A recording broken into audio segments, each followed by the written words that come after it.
बिस्मिल्लाहिर्रहमानिर्रहीम अस्सलामु अलैकुम। CS101 introduction to computer science.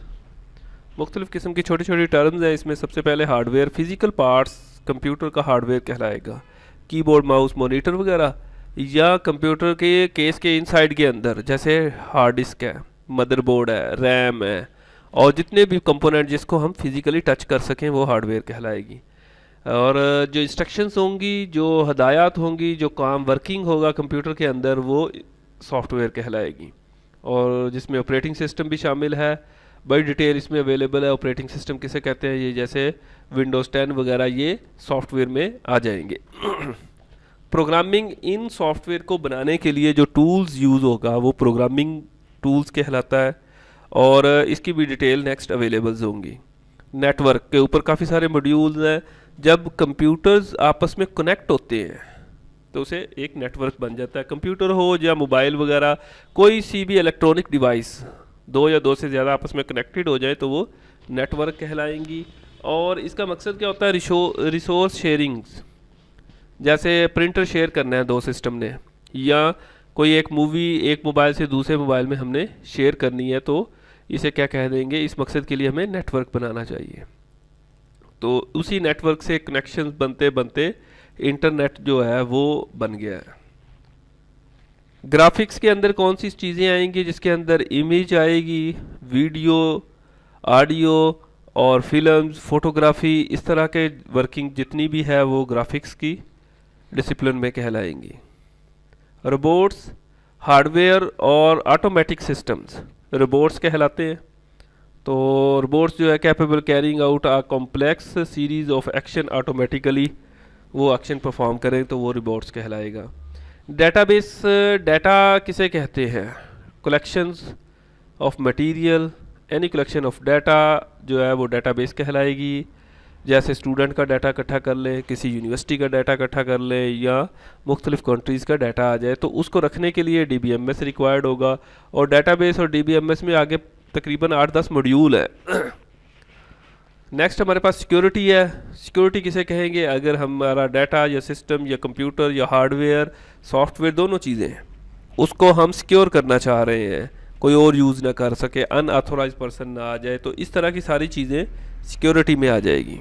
Confidential चीज़ें हो, इंटीग्रिटी और अवेलेबिलिटी किसको हो सकती है, इंटीग्रिटी मीन कौन कौन सा डाटा इसमें आ सकता है, ये सारे सिक्योरिटीज़ के पॉइंट ऑफ व्यू से डिस्कशन है। एल्गोरिदम किसे कहते हैं और एल्गोरिदम सोल्यूशन क्या है, इसमें बड़ी डिटेल में मॉड्यूल अवेलेबल हैं। एल्गोरिदम है कि अगर हम किसी भी टास्क को स्टेप्स में डिवाइड कर दें, सेट ऑफ इंस्ट्रक्शंस जो है ना, वो एल्गोरिदम कहलाएगा। नेक्स्ट एग्जांपल्स आ जाएंगी तो उसमें डिटेल वाजे हो जाएगी।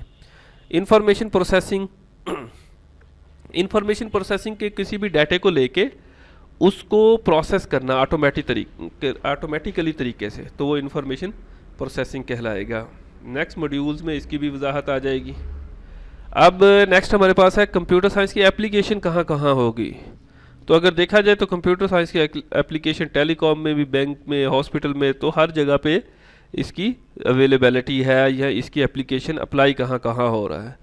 लोकल जॉब के हवाले से यहाँ कुछ डिटेल बताई गई है कि लोकल जॉब्स कहाँ कहाँ अवेलेबल है, बाय फंक्शन में सर्च करके बताया गया। देखें सॉफ्टवेयर और वेबसाइट की इतने लोग डिमांड है, ये वाली चीज़ें हैं। तो एप्लीकेशंस अगर तो आपके पास स्किल्स है तो इसकी मार्केट बहुत अवेलेबल है। इंटरनेशनल जॉब्स मार्केट के हवाले से सर्चिंग है कि आर्टिफिशियल इंटेलिजेंस, मशीन लर्निंग, ये भी कंप्यूटर साइंस की फील्ड है। डाटा साइंस है, वर्चुअल रियलिटी है, IoT है, back end developer, front end developer, ये सारी कंप्यूटर साइंस की इंडस्ट्री है। किसी एक फील्ड में अगर आपकी गिरफ्त है तो आप उसमें जा सकते हैं। बहरहाल इसके अंदर इसकी अहमियत बताई गई है। Module second breath first learning है, और दो मेथड है लर्निंग के। एक होता है डेप्थ फर्स्ट लर्निंग और एक है ब्रीथ फर्स्ट लर्निंग। ब्रीथ में हम पहले इंट्रोडक्शन देख लेते हैं चीज़ों का, और डेप्थ में क्या आएगा कि एक चीज़ को पकड़ा और उसकी डेप्थ में चले गए, डिटेल में चले गए। तो यहाँ जो मेथड अडॉप्ट किया गया उसमें ब्रीथ फर्स्ट में हम इंट्रोडक्शन देखेंगे, चीज़ों मुख्तलिफ उसकी क्लासेस का, मुख्तलिफ डिसिप्लिन्स का कंप्यूटर साइंस के हवाले से। तो उसमें पहले सर्च इंजन की टेक्निक्स है, यूजेज एंड टेक्निक्स, और फिर हिस्ट्री ऑफ कंप्यूटर है, डाटा स्टोरेज है। इस मॉड्यूल के अंदर अगर हम इसको ना भी स्टडी करें तो ज़्यादा बेस्ट है, क्योंकि इस हर टॉपिक के ऊपर कम अज़ कम भी 10 मॉड्यूल्स हैं। सर्च इंजन यूजेज और टेक्नोलॉजी के अंदर क्या होगा कि सर्च इंजन कैसे काम करता है, किस तरह हम सर्च कर सकते हैं। अगर हम थर्ड मॉड्यूल देखें तो यहाँ से उसकी डिटेल शुरू हो जाती है सर्च इंजन के हवाले से। और फिर इसी तरह तकरीबन 10 से 15 मॉड्यूल होंगे हिस्ट्री ऑफ कंप्यूटर के, डाटा स्टोरेज के, डाटा मैनिपुलेशंस के, ऑपरेटिंग सिस्टम के। तो जब हम डेप्थ में चीज़ों को ही भी स्टडी कर लेंगे तो इन सारी चीज़ों की हमें अंडरस्टैंडिंग हो जाएगी। लिहाजा हम थर्ड मॉड्यूल को शुरू करते हैं जिसके अंदर सर्च इंजन। सर्च इंजन कैसे कहेंगे, किसे कहेंगे? ऐसी वेबसाइट, ऐसा पेज जो आगे मज़ीद चीज़ों को सर्च करने में हेल्प करता है, वो सर्च इंजन कहलाता है। जैसे आमतौर पे हम गूगल को देखते हैं। गूगल क्या चीज़ है? गूगल एक ऐसी वेबसाइट है जिसके ऊपर हम मज़ीद किसी वेबसाइट को, किसी वीडियो को, किसी भी चीज़ को, किसी टर्म को सर्च करते हैं तो उसे सर्च इंजन कह देते हैं। बहुत सारे सर्च इंजन अवेलेबल है, जैसे याहू वालों का भी सर्च इंजन है, MSN का भी है, और इसके अलावा भी ये देखें मार्केट ट्रेंड्स दिया गया है कि ज़्यादातर 90% जो है ना वो गूगल का सर्च इंजन है, बिंग है, याहू है, बेडू है, यांडेक्स है। तो ये सारे सर्च इंजन अवेलेबल है। आप किसी में भी चीज़ों को सर्च, सबका थोड़ा थोड़ा डिफरेंट मेथड होगा। गूगल को सर्च करेंगे, google.com करेंगे तो ये वाला सर्च इंजन, ये वाली वेबसाइट आ जाएगी, यहाँ हम अपना डाटा देंगे। अच्छा, इसमें अगली टर्म आ गई क्यूरी। किसे कहते हैं? क्यूरी, जो हम जहाँ पे डाटा सर्च करते हैं उसे क्यूरी कहेंगे। जैसे वर्चुअल यूनिवर्सिटी लिखा और सर्च किया तो ये जो वर्चुअल यूनिवर्सिटी है ये क्यूरी होगा। तो जो भी सर्च करना है वो लिखेंगे तो उसे क्यूरी यानी कि उस क्वेश्चन को कहेंगे। जी, हाउ गूगल वर्क्स। तो इसके अंदर जो क्यूरी दी गई होगी तो गूगल उससे रेलिवेंट जितने भी वेब पेजेस होंगे वो आपको दिखा देगा। आप उसमें से किसी एक पे क्लिक करके उसको ओपन करके उसकी डिटेल देख लेंगे। जैसे फॉर एग्जांपल ये दिए गए हैं कुछ टॉपिक, इसे एयरपोर्ट लिखें तो एयरपोर्ट आ जाएंगे। Where is the closest airport, virtual university in Islamabad. ये 2-3 चीज़ें आप सर्च करके देखें तो आपको डिटेल मिल जाएगी। इसके अलावा यूज़ ऑफ माइक्रोफोन है कि अगर हम वॉइस के साथ सर्च करना चाह रहे हैं तो यहाँ पे ये देखें माइक्रोफोन दिया गया, इस पर क्लिक करें और वॉइस के साथ सर्च करें तो डाटा वो भी सर्चिंग उसी तरह क्यूरी जनरेट हो जाएगी। फ्लिप अ कॉइन कि अगर हम इस तरह इसकी सर्चिंग करें तो इससे रेलिवेंट चीज़ें हमें गूगल अवेलेबल कर देगा। क्यूरी की फॉर्मेशन है कि क्यूरी जैसे लिखी जाएगी, अगर फॉर एग्जांपल हेड हर्ट्स लिखा है या हेड ची लिखा है तो ये दो डिफरेंट चीज़ें हैं जो गूगल इसको सर्च करेगा। कैपिटलाइजेशन गूगल डिफरेंस नहीं करता कि आप स्मॉल में लिख रहे हैं कंप्यूटर साइंस या कैपिटल में लिख रहे हैं, जिसे केस सेंसिटिव भी कहा जाता है। तो कोई डिफरेंस नहीं है। अगर आप स्मॉल कंप्यूटर सी स्मॉल लिख दें या सारे ही स्पेलिंग स्मॉल लिख दें या कैपिटल लिखें, इससे कोई डिफरेंस नहीं है। मॉड्यूल नंबर 4 के अंदर हमें सर्चिंग ट्रिक्स बताए गए हैं कि अगर हमने वेदर की सर्चिंग करनी है तो कैसे करेंगे। तो वेदर और आगे लोकेशन बताएंगे तो वहाँ का वेदर हमें मिल जाएगा।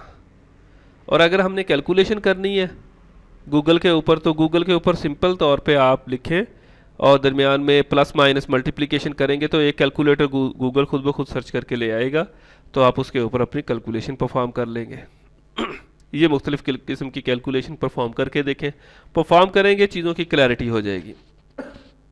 इसी तरह करेंसी की कन्वर्जन्स है कि पाकिस्तानी रुपीज़ से डॉलर में अगर कन्वर्ट करनी है तो आप 10 यूरो लिख के 100 यूरो लिखें और कन्वर्ट करें पाकिस्तानी रुपीज़ में तो वो आपको उसमें कन्वर्जन दिखा देंगे।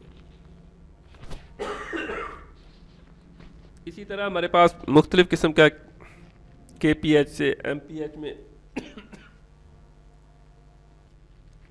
मीटर से सेंटीमीटर, सेंटीमीटर से मीटर, किसी तरह की भी कन्वर्जन करनी हो तो गूगल में जस्ट लिखें, वो आपको कन्वर्जन ले आएगा और ये चीज़ें सर्च करके देखें। मॉड्यूल नंबर 5 के अंदर हमें दिखाया गया कि सर्च ऑपरेटर कौन कौन से यूज़ होते हैं कि अगर चीज़ों को हमने सोशल मीडिया पे सर्च करना है, for example FIFA world cup, और फेसबुक पे देखना है तो @ साइन लगाएं और आगे फेसबुक लिख दें, तो फेसबुक के ऊपर उससे रेलिवेंट जितनी भी चीज़ें होंगी, जितने भी पेजेस होंगे, जितने भी लोगों ने कुछ किया होगा, वो सर्च में आ जाएंगे। या इसी तरह फीफा वर्ल्ड कप है, ट्विटर करेंगे तो ट्विटर पे आ जाएगा, या यूट्यूब कर देंगे तो यूट्यूब पे आ जाएगा। ये सोशल मीडिया के ऊपर जितनी भी चीज़ें हैं वो @ के साथ हम अप्लाई कर सकते हैं। अगर हमने किसी चीज़ की प्राइस सर्च करनी है तो ये देखें, लैपटॉप PKR और प्राइस मेंशन कर दी, तो हमें हमारी सर्चिंग जितनी बेस्ट क्यूरी करेंगे उतनी सर्चिंग इजी हो जाएगी। हैशटैग को की मदद से कोई चीज़ सर्च करनी है तो एजुकेशन के हैशटैग चाहिए तो हैशटैग लगाएं और साथ में एजुकेशन लिख देंगे तो वो। Exclude words from the query से मुराद ये होगा कि अगर कोई चीज़ ऐसी है जो एक से ज़्यादा मीनिंग रख रही है, फॉर एग्जांपल ये वाला वर्ड है तो इसके 2 मीनिंग्स हैं और इसके अंदर एक एनिमल का है, दूसरा कार का है, तो हम साथ में कार मेंशन कर देंगे तो हमारी क्यूरी जो है ना एग्जैक्टली उसी पे जाएगी।